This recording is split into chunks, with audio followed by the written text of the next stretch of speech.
Hello, AP Calculus students of the future. It's Mr. Ford here from, again, the home studio. And today we're looking at topic M from the summer packet, adding fractions and solving rational equations. When you see the word rational, this is a thing that never really clicked for me until much later on in my high school math experience and college math experience. But when you see the word rational, you always want to think about the word ratio inside of it, because this basically means that we're going to be dealing with fractions. And fractions offer us a lot of really key ideas, and they actually make your life a lot easier, I think. As soon as you start to embrace fractions over decimals, things get a lot better for you. But we'll have a chance to look at some examples of that along the way. Let's just get into this because I want to show you the main strategy we're talking about in number one. So for number one, all we got to do here is combine these fractions together. We're not solving anything, we're just simplifying these expressions. We're going to use kind of the same strategy for all of them, is that the reason why we can't add or subtract them now is because they don't have a common denominator.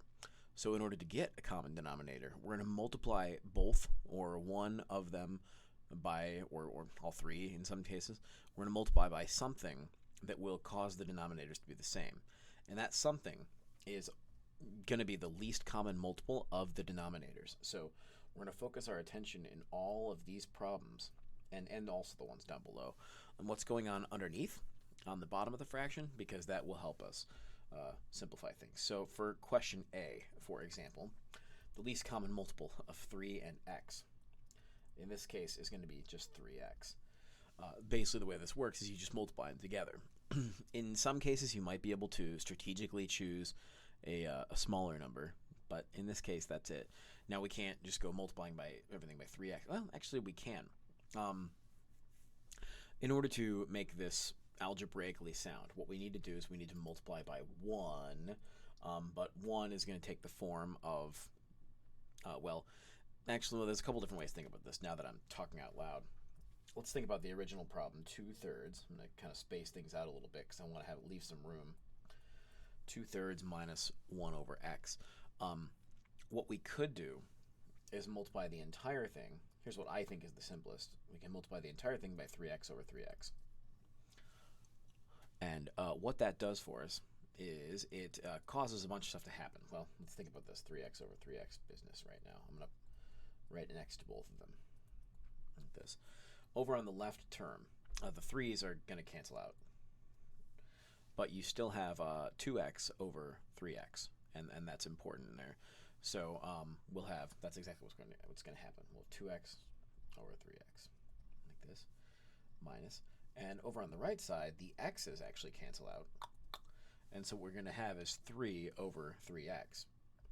Kind of like magic, the denominators are now exactly the same number. And now that the denominators are the same, you can just subtract on top as you would normally. So this is 2x minus 3 over 3x, and that is the way you combine these together. So that's pretty much what we're going to do for all of these examples. We can change it up a little bit. For example, over here in question B, there's a couple different ways to approach this. In this problem, the least common multiple that we're going to use is going to be whatever x minus 3 times x plus 3 is. I mean, the least common multiple is actually a lot easier when you have just variable expressions, because you just kind of multiply everything together. Now, we could brute force this question the way we did the previous one and just multiply by x minus 3 times x plus 3 over x minus 3 times x plus 3. That's a lot of writing, so we can make our lives a little easier by thinking a little differently. Here's your original, x minus 3. There's 1 over x minus 3, leave some room, plus 1 over x plus 3. Here's the original problem. So maybe instead of multiplying both things by both things, maybe we just take the piece that we need. What I mean by that is, let's just multiply the first term by x plus 3 over x plus 3, and we'll multiply the second term times x minus 3 over x minus 3. So this skips the step in the last problem of things canceling out, but it does give you the same common denominator. After doing this operation, both terms are going to have the denominator of x plus 3 times x minus 3. And that way we're pretty much done with it. So what's going to happen here is the first term is going to become x plus 3 over, I'm going to make the order consistent here, x minus 3 times x plus 3. Now, this does seem like a weird thing to write down because I know those x plus 3's cancel out, but that's kind of not the point of this problem. Same thing happens on the right side. You have x minus 3 over here. And again, I'm going to reorder the factors on the bottom just to make sure everything is consistent there. And now, yes, I know that the minus 3's and the plus 3's cancel out on the left and the right, but that's not the point. Now these two fractions have the same denominator, so now we can add them together.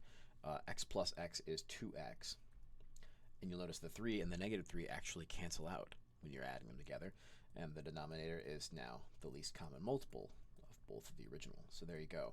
Now it's in one expression.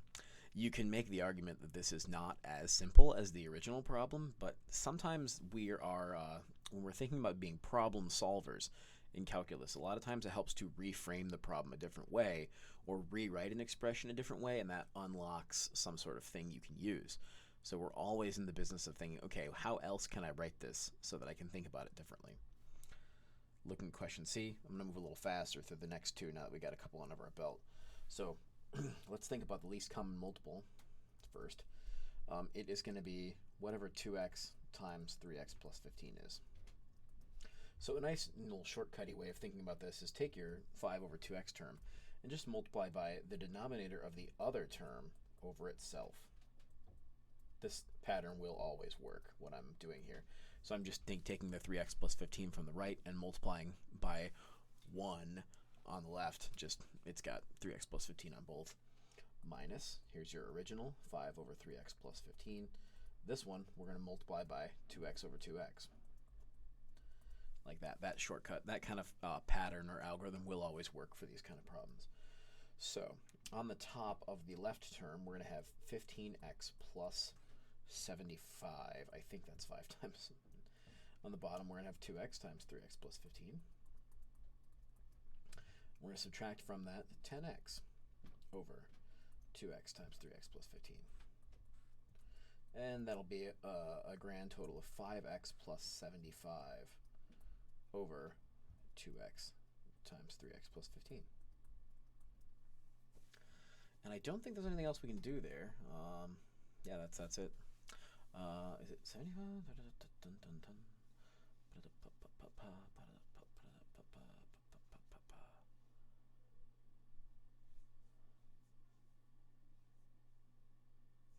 Oh, I'm looking at an answer document on the other monitor, and somebody made a typo. I'm pretty sure that I'm right. Okay, question D. Again, one more wrap up this kind of thing. I don't think there's any real curveballs happening here. We just have to be careful. So the original left term, 2x minus 1 over x minus 1, we're going to multiply that times 2x plus 1 over 2x plus 1. And I'm getting that 2x plus 1 from the bottom of the right term. And we're going to subtract from that the original right term, 3x over 2x plus 1. But this time we're going to take x minus 1 from the bottom of the left term. So this time I did it without even really thinking about it, just kind of going through the steps here. So there's a lot to clean up here, so let's be careful. We have to completely multiply this expression on the top, 2x minus 1 times 2x plus 1. That's going to cause a couple things to cancel out. Let's see, that would give us 4x squared.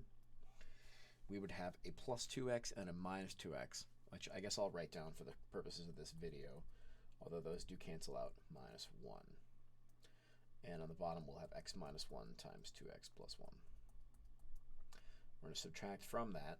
We should make sure we put this in its own parentheses. It's going to be 3x squared minus 3x. We do the distribution up top right there.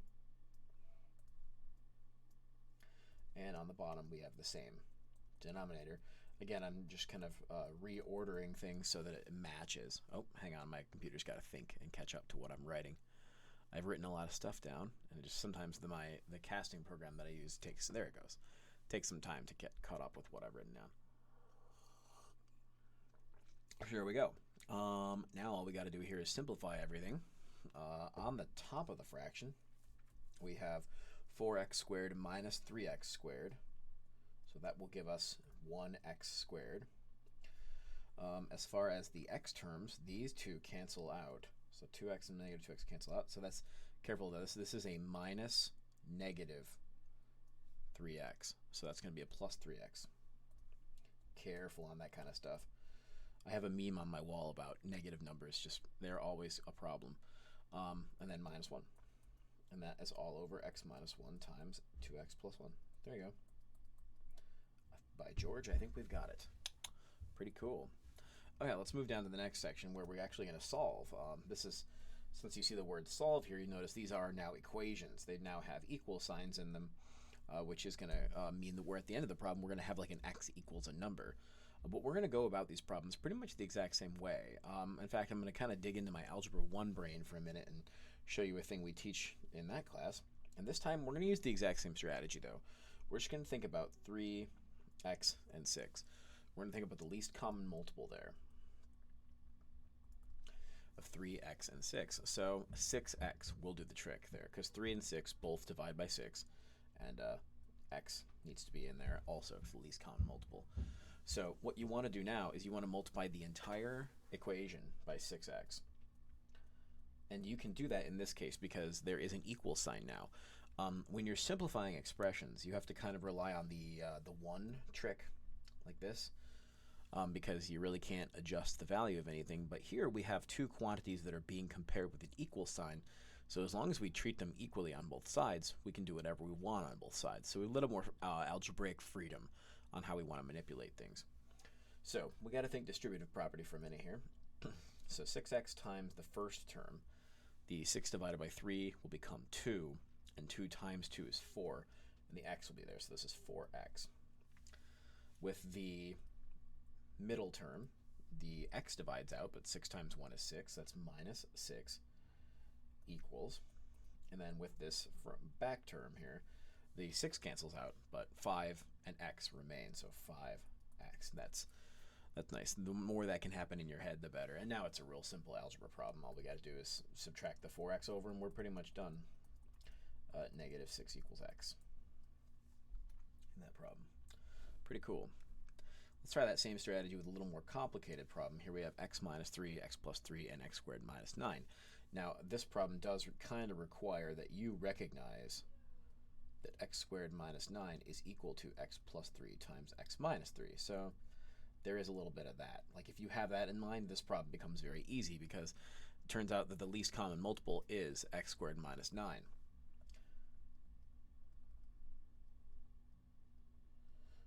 Which is equal to x plus 3 times x minus 3. So x squared minus 9 contains both of the factors from the bottom of the other problem. So we are going to do the same thing. We're going to multiply everything in this expression by x squared minus 9. Well, maybe it might be better to write it out as x plus 3 times x minus 3, because then you'll see what's going to happen when you think about the distribution. So with this first term, the x minus 3's cancel out, but x plus 3 remains. So you're going to have x plus 3 plus, with this term here, again, the x plus 3's cancel out, but the x minus 3's remain. And on this side, the whole thing cancels out. X squared minus 9 cancels out with both x plus 3 and x minus 3, but 10 is still there.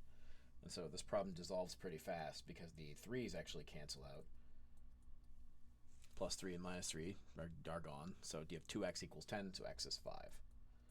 You can spot check that really quick if you want to. It might be a little, actually not too hard in this problem. That's just 1/2 plus, oh it is, not fun. What's 1/2 plus 1/8 equals 10 over, I have math. I'm already over, hang on. 1/2 plus 1/8 equals 10 over 25 minus 9, which is 16. Okay, I assume that's true. Okay, question C. All right, so let's kind of think about this again from just like a problem-solving speed perspective. Least common multiple of 2x, 3 times x plus 5, and x right there. Well, let's see. We have an x in both the 2x and we have an x in both the 2x and the. I believe the least common multiple of this, if we multiply everything together, is just going to be 6x times x plus 5. I believe that will do the trick. Because 6 divides by the 2, it divides by the 3, the x is there, and the x plus 5 term is there. So I think that is the least common multiple. So we are going to multiply everything by that factor and see what's left when we're done. So let's start with the left term. So in this case, the 6x and the 2x will divide out, but there will be a 3 left over. There will also be the x plus 5 left over, and there will also be the 5 left over. So I suppose I could have written that as 15x plus 5. I'll do that in the next step. This is kind of a preliminary algebra nonsense. This is a minus sign between those. Okay, in the next term, let's see, the x plus 5s cancel out. The 6 divided by 3 is the 2, but the x is still there. So there is a 2x left over times the 5. And that is equal to, in this last term, the x's will cancel out, but everything else is staying. 6 times 5 is 30, and x plus 5 is still there. I think I've got that correct. I think. Just making sure everything is going to cancel out. Basically what we're doing is taking this least common multiple and multiplying it times all 3 of our original terms and seeing what's left over when you do the division. Yeah, I feel pretty good about that. Okay, let's clean it up a little bit. This term here, 3 times 5 is 15. That's 15 times x plus 5, so that's 15x plus 75. Minus, this is 10x, and that's equal to 30x plus 150. And now it's a pretty standard algebra problem. I don't think it has a nice answer, though. This will be 5x plus 75. Well, everything ends in a 0 or a 5, so hopes are good. So subtracting the 75 over, we get 5x equals 30x plus 75. We'll subtract the 30 over. We get negative 25x equals 75. We get x equals negative 3. Which is not what my answer guide says, so where did I map? Oh, I think they made a mistake again. They have down that 15 times 5 is 65. Hang on, I'm going to crunch that up. Just because I don't want to be insane, I'm going to check it really quick. 15 times 5 is 75, correct? 15 times 5. It is 75. Okay, negative 3. Yeah, I feel good about that answer. Sorry, I should pay attention to where my zoom is right now. Oh man, I mean, look, I guess we could check it, but that would be, it's not going to be a nice answer. We try to plug things in. But that's the other tough part about this. This is really difficult to check your answer. But I am 99% confident about the work that I've done in this problem. Let's try question D, the last one here. We're going to leave a lot of room for this one because I assume a lot of stuff. Well, right away, I'm seeing those two factors, and then I'm seeing this down the bottom. And I'm fairly convinced, based on our work in the problem right above this one, that if I multiply these two together, I'm going to get that right there. 2x squared minus 2x plus x minus 1. Yes, so 2x squared minus x minus 1. So it would appear that this expression that we have on the left, 2x squared minus x minus 1, is equal to the product of x minus 1 and 2x plus 1. So the least common multiple will be 2x squared minus x minus 1. So we're going to multiply everything times that. There's not enough room here. We're going to multiply everything times that. And we'll just have to remember that it is equal to those two factors there. So this will look a lot like the problem right above it, because when we multiply that times the first term, the x minus 1 will cancel out, but the 2x plus 1 will remain. So we'll have the 2x minus 1 from the numerator times the 2x plus 1 from the least common multiple. We'll leave our minus sign there. The next term, this time the 2x plus 1's cancel out, but the x minus 1 is still there, and the 3x is still there from the numerator. So this is, I'm going to put it in its own parentheses. 3x times x minus 1. Just general advice, whenever you're subtracting an entire quantity, make sure you put it in parentheses, because the subtraction will cause problems later on. So take your time with that. That's a big common mistake from Algebra 1 all the way up through calculus. And negative numbers are always going to be tricky. And on the right, or on the final side, the right side of the equation, this is nice because the least common multiple just cancels out. So we have x squared plus 11 for our final answer there. And so now all we got to do is clean this up and hope that we can find an answer. I see there's x squareds involved, so it's very possible that we might have to do like a factor or a quadratic formula or something. So let's cross our fingers here. So let's start with these guys here. Let's multiply those out. This is going to be 4x squared Again, I'm going to skip it this time because I didn't skip it in the last one, but you're going to have a plus 2x and a minus 2x. Those will cancel out. So this is minus 1. See, I'm glad we put the minus sign there now because we have to remember that this is going to distribute. Actually, I am not going to skip this step. Inside of the parentheses, it's 3x squared minus 3x. And I want to keep that there because I want to remember I'm subtracting that entire quantity. And this is equal to x squared plus 11. This is a big thing, what we're doing right now. This is a big common mistake area, so I'm taking my time with it. So this is 4x squared minus 1 minus 3x squared plus 3x. That's where I would suspect a lot of people would get tripped up. Right there. So 4x squared minus 3x squared is x squared. Oh, that's good because it's on both sides now. 3x minus 1 equals x squared plus 11. What's really nice about this is we can just ignore the x squareds. Since they're on both sides, we can subtract them out. And we get 3x equals 12 by adding the 1 over, and that means that x is 4. Hey, I like it when the answer works out nicely. Hey, all right. Well, cool. We got out of here in less than 22 minutes. We explained a bunch of stuff. This is a really common thing we got to do inside of other problems all the time. So least common multiple, adding together fractions, finding ways to solve for x. You're gonna do it. You're great. I'm really proud of you guys for signing up for this class. Can't wait to work with you in the fall. You're awesome. Don't forget, you can do this. It's gonna seem overwhelming at first, but you get used to it and you're like, oh, I got this. No problem. Hey, I will see you in the next video.